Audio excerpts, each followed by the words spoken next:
Pour l'essentiel, on passe au focus. Focus aujourd'hui sur la Côte d'Ivoire. Depuis la crise post-électorale de 2010, le phénomène des enfants violents, surnommés les microbes, pose un réel problème de sécurité dans le pays. Ces jeunes âgés de 10 à 25 ans sont organisés en gangs et n'hésitent pas à tuer. La population commence à s'organiser en milices d'autodéfense avec le risque d'une justice populaire expéditive. Reportage sur cette spirale de la violence signé Sarah Sisman, Marie Demarque et Mélodie Haïssi.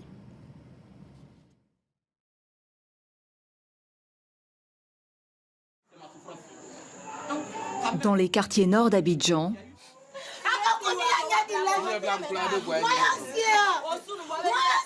une famille en deuil, ravagée par la douleur. Il pleure un frère, un fils, un père, disparu il y a quelques jours. Un fait divers tragique qui a bouleversé le pays. Yao Ezaï Kofi était policier, il avait 32 ans. Assassiné à la machette par un gang alors qu'il rentrait chez lui. C'est de l'atrocité. On a fait verser son sang. Oui, et là, ça me fait très mal au cœur. Et chaque fois que je vais me rappeler de ça, on l'a égorgé. Chaque fois que je me rappelle de ça, et seulement, c'est une révolte, c'est une vengeance que je ressens. C'est une haine que je ressens. La haine face à ce déferlement de violence devenu banal. On attend tous les jours, les microbes, ils ont tué ces gens, ils ont blessé telle personne ici, ils ont blessé telle personne ici. Les Ivoiriens ne sont pas en sécurité. Les Ivoiriens à tout bord. Sur cette photo, le corps du policier quelques minutes après l'agression. La gorge tranchée, le corps tailladé. La marque de fabrique des microbes, nom donné aux gangs d'adolescents ivoiriens. Une expression tirée d'un film sur deux jeunes criminels des favelas de Rio. À Abidjan, le phénomène est aussi né dans les bidonvilles des quartiers populaires, comme ici, dans la commune d'Abobo. Pendant la crise de 2010, des enfants ont été utilisés comme petites mains par des groupes armés, des enfants de la guerre, aujourd'hui dans la nature. Leur repère le voilà, des bâches cachées dans les bois, un lieu de vente et de consommation de drogue, appelé des fumoirs. J'ai fait mon fumoir à côté de ce trou-là. Voici un des rares à reconnaître tenir un de ces fumoirs. Il dit ne pas être un microbe, mais admet avoir déjà commis des agressions. Un mode opératoire radical, des armes blanches pour inspirer la terreur.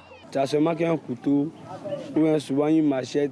Si tu as dit que non, donne-moi tout, donc la personne il est effrayé, donc tu remet la chose. Tu as déjà blessé des gens avec une machette? Lui, il est blessé. Avec machette, il est blessé. Mes parents avaient les problèmes de moyens. Et puis, en ce moment, c'est venu trouver que non, la Côte d'Ivoire était dans une crise. Donc là, il a commencé maintenant à agresser, à voler. Pendant l'interview, notre guide rencontre un autre jeune homme dans ce fief de microbes.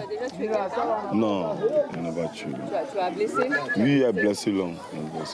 À quelques mètres de nous, un ex-milicien tenant des propos délirants et n'hésitant pas à agiter un couteau, une des armes favorites des microbes. Des enfants gangsters qui attaquent en général à la tombée de la nuit. Alors dans les rues d'Abidjan, la riposte nocturne s'organise. Une chasse aux microbes, comme ce soir dans le quartier de Williamsville, ciblé par des attaques ces dernières semaines. En patrouille, une quinzaine de jeunes qui ont monté leur propre groupe d'autodéfense. On ne peut pas dire qu'on va attendre tout le temps la police pour pouvoir se défendre. Donc la population même a décidé de prendre même leur propre sécurité. On est obligé d'être là. On est obligé de s'asseoir en groupe. Ben, nos parents sont ici. Nos mamans, nos papas, nos petits frères, nos grandes soeurs, tout le monde est là. Ici. Des jeunes rémunérés 75 centimes d'euros par mois par chaque famille du quartier. Le prix à payer pour pouvoir désormais dormir tranquille. Dans cette maison réveillée au milieu de la nuit, un père qui a perdu son fils il y a 3 semaines, tué de 3 coups de couteau pour un simple téléphone portable. Aujourd'hui, il ne compte plus sur la police, mais sur la justice populaire. C'est pas normal que la population fasse la justice, mais si ça arrive à un moment, il faut que on se défende. Une population excédée qui se fait justice elle-même.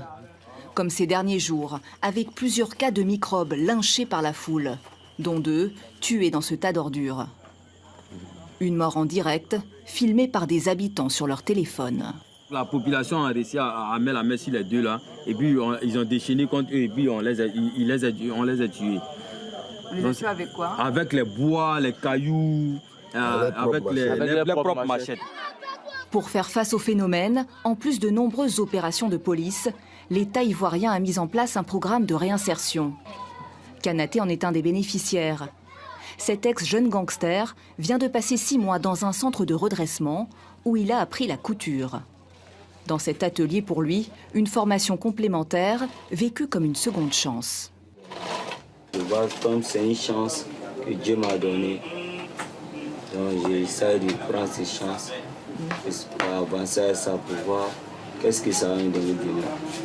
Stopper les microbes, trouver un métier aux ex-voyous, un immense défi de sécurité en Côte d'Ivoire. Et nous continuons à en parler avec Leslie Varenne, directrice de l'Institut de veille et d'études des relations internationales et stratégiques. Merci beaucoup d'être avec nous. Bonjour.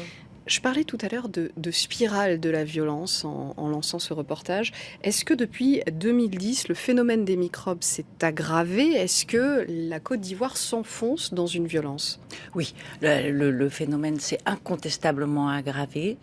Et prend des proportions absolument inquiétantes. Il y a une véritable psychose en ce moment à Abidjan sur ce problème. Avant, les microbes n'opéraient que dans certains quartiers populaires. Maintenant, ils n'opéraient que la nuit ou à la tombée de la nuit. Maintenant, ils opèrent de jour. Ils sont absolument dans tous les quartiers. Et dernièrement, il y en a même qui commencent à opérer à l'intérieur du pays. Donc, c'est effectivement un phénomène qui s'étend. C'est un phénomène qui s'étend. À mon sens, ce phénomène, il est symbolique de deux choses, à la fois d'une crise sécuritaire et d'une crise sociale. Comme la pauvreté s'aggrave, le phénomène des microbes s'aggrave. L'année dernière, c'était en début d'année 2017, la police a dit avoir procédé à plus de 9000 arrestations et ils ont fermé à peu près 195 fumoirs, ce qui était important quand même, mais sauf que c'était en janvier 2017 et on est en septembre 2017 et que le phénomène a pris de plus en plus d'ampleur. Alors, le reportage disait que ce phénomène des microbes était né avec la crise post-électorale de 2010. Est-ce qu'aujourd'hui, il y a de nouveaux microbes ou est-ce que ce sont les enfants soldats de cette époque qui sont toujours en train de vieillir et que ce phénomène va s'épuiser de lui-même? Non, ça c'est le phénomène ne s'épuisera pas de lui-même. Au contraire, ça fait boule de neige. Il est vrai qu'au début, c'était des enfants qui avaient moi je l'ai vu arriver ce phénomène. On disait pas encore microbes. C'était des jeunes enfants qui avaient sécurisé leur quartier, qui avaient donné de l'aide aux soldats d'Alassane Ouattara, etc. Et qui, à la fin de la guerre, se sont retrouvés totalement dépourvus, n'avaient pas à manger, mais ils se sont retrouvés avec des armes. Et ils se sont constitués en gang à ce moment-là. Et alors ça s'est fait un peu bizarrement. Au début, les seules populations qui étaient touchées, c'était les populations d'Abobo. Et je l'ai vu arriver, on n'appelait pas ça microbe. Quand je demandais des nouvelles de ces enfants qui tenaient les murs et faisaient des barricades, j'ai dit, mais est-ce que c'est eux qui veulent? Et on m'a répondu, oui. Et je dis, mais pourquoi on mange? C'était la première question. Qu'est-ce que vous voulez répondre à ça? C'était la première réponse. Pourquoi? Parce qu'on mange. Et puis après, ce phénomène s'est amplifié avec la pauvreté grandissante. Ce phénomène s'est amplifié. Et maintenant, il ne touche pas seulement l'ethnie majoritaire à Bobo, qui sont l'ethnie du président Malinké. Ça commence à passer dans toutes les ethnies et dans tous les quartiers. Donc, véritablement, c'est devenu un phénomène de société. De la société. Mais ce sont des phénomènes qu'on a vus dans tous les pays instables, qu'on a vus après la guerre en Sierra Leone, qu'on a vu après au Libéria. D'une certaine manière, la délinquance qui s'est opérée en Libye avec les migrants, c'est aussi toutes ces délinquances qui... Justement, qui s'inscrivent dans un pays pas stable. Est-ce que ces pays peuvent donner une solution de sortie?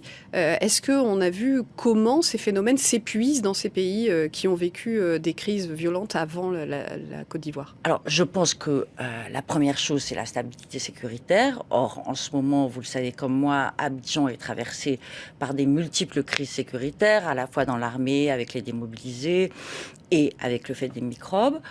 Ce qu'il faut savoir aussi, c'est qu'à Abidjan, les policiers ne sont pas armés.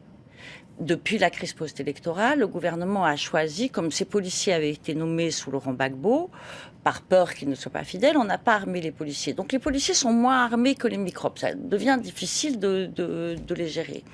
Donc c'est le premier problème. Et puis le deuxième problème, c'est que faire de ces enfants qui ne vont pas à l'école, qui ne sont pas scolarisés, qui sont désœuvrés et qui ont faim. Merci beaucoup Leslie Varenne pour votre éclairage. C'est la fin de ce focus. Restez avec nous, on se retrouve tout de suite pour un nouveau journal.